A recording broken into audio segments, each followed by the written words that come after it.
So here's the story. It was like February 12th, 2017. This is it's a couple months before Bruce died. We were doing a rehearsal at the Vista Room, this venue that we did a Thursday night residency every week. And we were in there early rehearsing before the show and really just kind of jamming.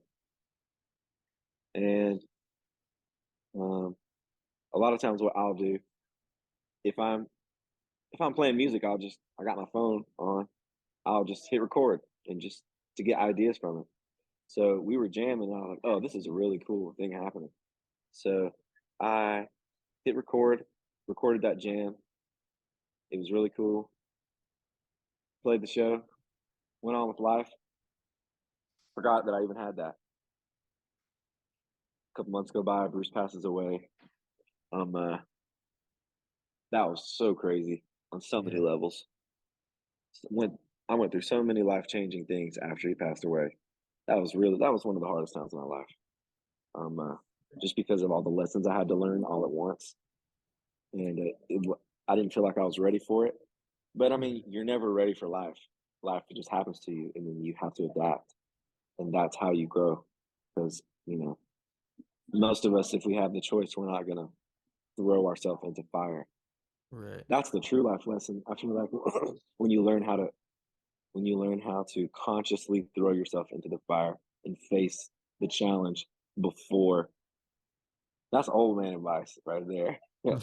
Taking things head on before you even have to voluntarily face a challenge before it has to face you, because it's actually easier to do that.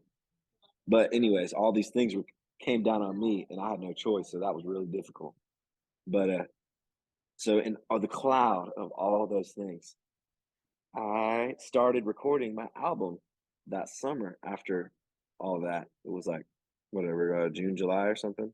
Yep. And I was starting to work on my album. And so I was going through my phone on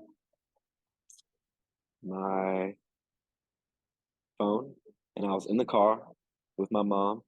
And it was nighttime and we were driving. And I pulled up that recording from that night. I was like, oh, look at this. This was awesome.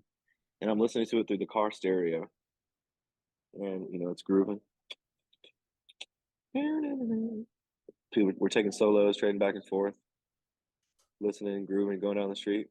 My mom, my mom, she says, "Hey, you want some coffee? I want some coffee. I'm gonna pull over and get some coffee."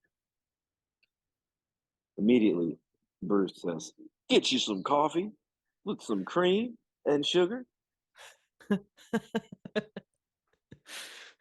So, for those of you that might not have caught what's happening here,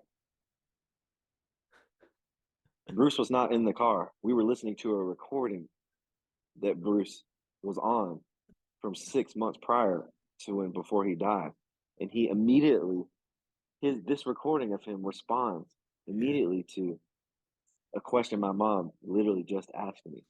Like, we were floored. We pulled over immediately because we were just like dumbfounded, and like the hair was standing up on my on, and like I had chills, and we were just like laughing in disbelief. And I was just like telling her, "This is the type of stuff that would happen with Bruce all the time." This And she was like, "Oh my gosh, I get it now. I get what you were trying to Yeah. explain." It's It amazing. was like a wonder. It was like biblical. It was like no, like these people do come to earth, and things happen like that. Yeah. And there's people that can hit on that frequency, and there's that synchronicity. And Bruce was one of those people. Yeah. And I owe so much to him, and I'm so thankful that that he had me in his life and that he existed.